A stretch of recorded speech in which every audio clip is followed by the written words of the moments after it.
There's a narration that three different people came to Imam Hassan al-Basri rahimahullah, and all three of them had different complaints. One of them said, "Oh Imam, we're suffering from poverty." The other one said, "Oh Imam, we're suffering from drought." The other one said, "Oh Imam, we're trying to have children." And to all three of those people, Imam Hassan al-Basri rahimahullah said, "Say Astaghfirullah, say Astaghfirullah, say Astaghfirullah. Say I seek forgiveness from Allah subhanahu wa ta'ala."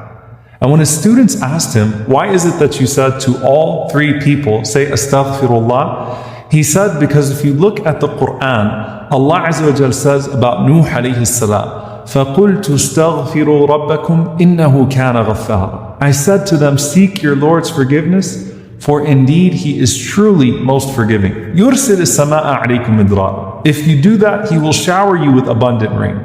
وَيُمْدِدُكُمْ بِأَمْوَالٍ وَبَنِينَ. He will supply you with wealth and with children. وَيَجْعَلْ لَكُمْ جَنَّاتٍ وَيَجْعَلْ لَكُمْ أَنْهَارًا. And He will give you gardens as well as rivers.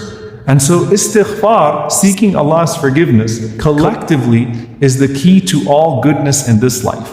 But more than anything that we ask Allah subhanahu wa ta'ala for of this world, it's also our path back to paradise. When Adam alayhi salam, our father, and Hawa, Eve, left paradise, they turned back to Allah subhanahu wa ta'ala in repentance. And Allah Azza wa Jal inspired them with the words, رَبَّنَا ظَلَمْنَا أَنفُسَنَا وَإِن لَمْ تَغْفِرْ لَنَا وَتَرْحَمْنَا لَنَكُونَنَّ مِنَ الْخَاسِرِينَ.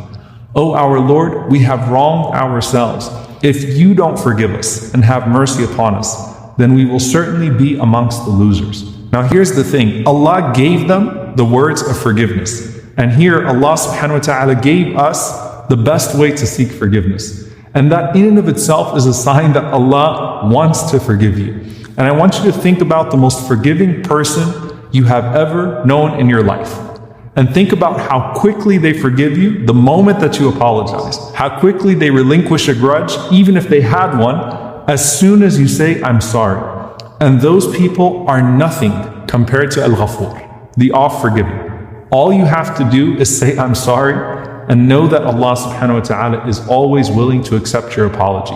Now istighfar, seeking forgiveness, is just one part of our wholesome package of turning back to Allah subhanahu wa ta'ala. It's essentially an admission of shortcoming that is verbalized. So istighfar is specific to the tongue. Nadm, which is regret, the Prophet ﷺ said, "An-nadmu tawbah," that regret is tawbah, it is repentance. Nadm is how you feel, it's the true remorse that you have on the inside. Istighfar is what you say. Astaghfirullah, I seek your forgiveness, O Allah. Tawbah is what you do. It's the full repentance of turning back to Allah subhanahu wa ta'ala. This basically forms not just the beginning of the history of mankind when Adam alayhi salam and Eve leave paradise, but it forms the basis of your relationship with Allah subhanahu wa ta'ala. So at the very beginning, Al-Fudayl ibn Iyad rahimahullah was asked, what's more important?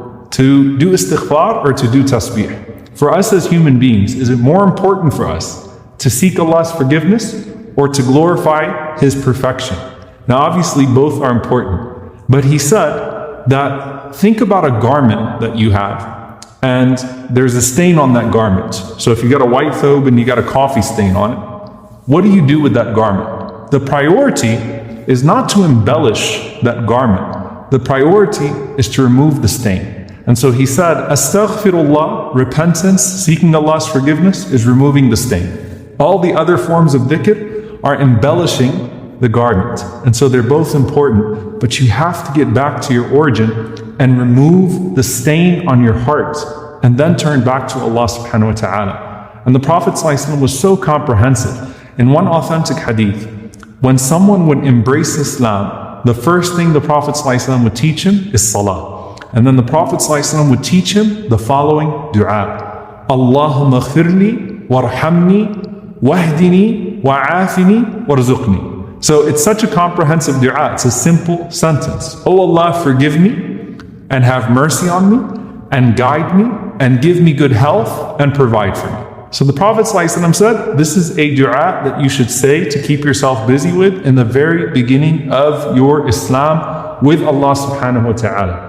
But you never get past seeking Allah's forgiveness. There's always going to be a reason for seeking Allah's forgiveness. And that's not just because you are going to keep sinning. It's because you're never going to do good enough to meet what Allah subhanahu wa ta'ala has done for you. And that's the istighfar of the Prophet sallallahu alaihi wasallam himself. The istighfar of feeling naqs, of feeling deficiency. Now think about it in the capacity of everything that we've spoken about. You know how perfect Allah is. You've praised Allah for all of His blessings upon you, and you know that no matter what you do in return, you're never going to do quite enough. And so you always feel a sense of regret. And that's why when you finish salah, you didn't do anything wrong. You did the best thing you could possibly be doing when you prayed. But you say, Astaghfirullah, Astaghfirullah, Astaghfirullah, right away. Why? Because perhaps some of my salah was lost. Maybe I was distracted. And even if I wasn't distracted, then surely I have not repaid Allah subhanahu wa ta'ala for His favors upon me. And so everyone is in a state of istighfar. Some are seeking forgiveness for the deficiency in their good. Some are seeking forgiveness for their sins.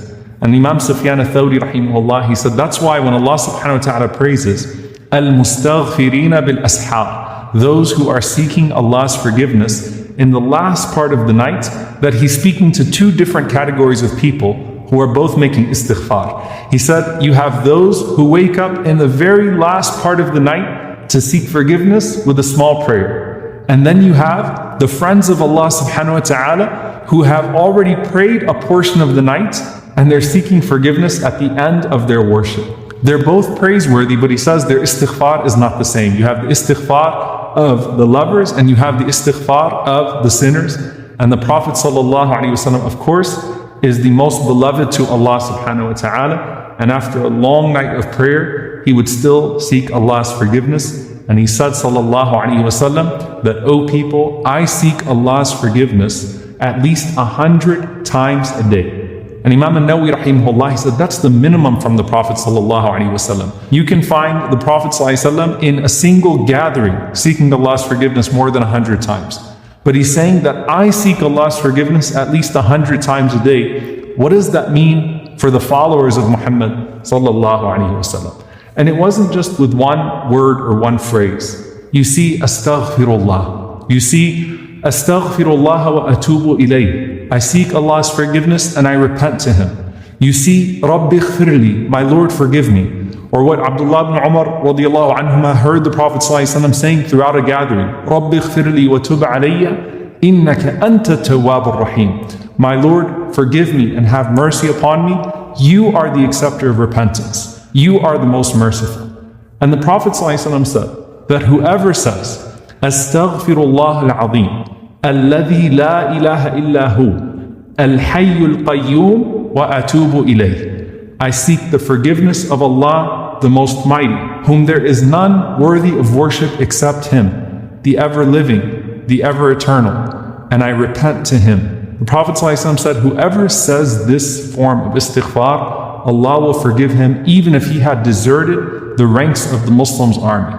And that is, of course, one of the most severe sins, to flee the battlefield. And the Prophet ﷺ is saying that to repent to Allah wholesomely in this way forgives you even for that. He said, sallallahu alaihi wasallam, even when you sit together, he said when people sit and they speak in a gathering, and they end that gathering by saying, Subhanakallahumma wa bihamdik, ashhadu an la ilaha illa ant, astaghfiruka wa atubu ilayk. Glory is to you, O Allah, and all praise is to you. We bear witness that there is no God worthy of worship but you, and we seek your forgiveness and we repent to you. The Prophet ﷺ said, غُفِرَ لَهُ مَا كَانَ فِي مَجْلِسِهِ ذَاك. That anything that was said in that gathering will be forgiven bi'idhnillahi ta'ala.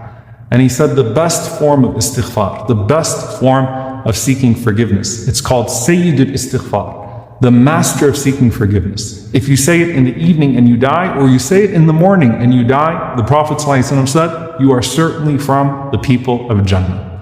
Allahumma anta rabbi, la ilaha illa ant, khalaqtani wa ana abduk, wa ana ala ahdika wa wa'dika ma istata'tu, a'udhu bika min sharri ma sana'tu, abu'u laka bi ni'matika alayya, wa abu'u laka bi dhanbi, faghfir li, fa innahu la yaghfiru dhunuba illa ant. O Allah, you are my Lord. There is no God but you. You created me and I am your slave. and I am abiding by your promise and your covenant to the greatest extent possible. I admit to you your blessings upon me, and I admit to you my shortcomings. So forgive me, because no one forgives sins except for you. So you have an admission of all the good that Allah has given to you, and an admission of the times that you've fallen short in your response. And the Prophet ﷺ said, if you say that and you die, you will be from the people of Jannah. May Allah subhanahu wa ta'ala make us amongst them. Allahumma ameen. So again, when it comes to istighfar, do it after you commit a sin. Do it even when you think about something that's sinful. Do it after you do a good deed, out of feeling a sense of deficiency. Do it when someone praises you, as we learn as well, that when someone says something about you, seek Allah's forgiveness, because you know that there are certain things about you that are not necessarily what others may think of you.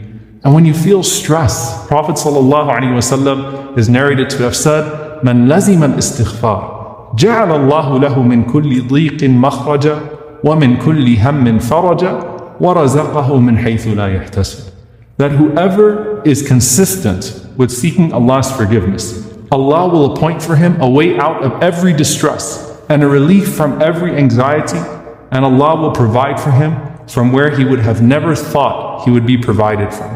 And you find from the Prophet ﷺ something so beautiful. He says, "Innahu la yughanu ala qalbi." So sometimes my heart feels foggy.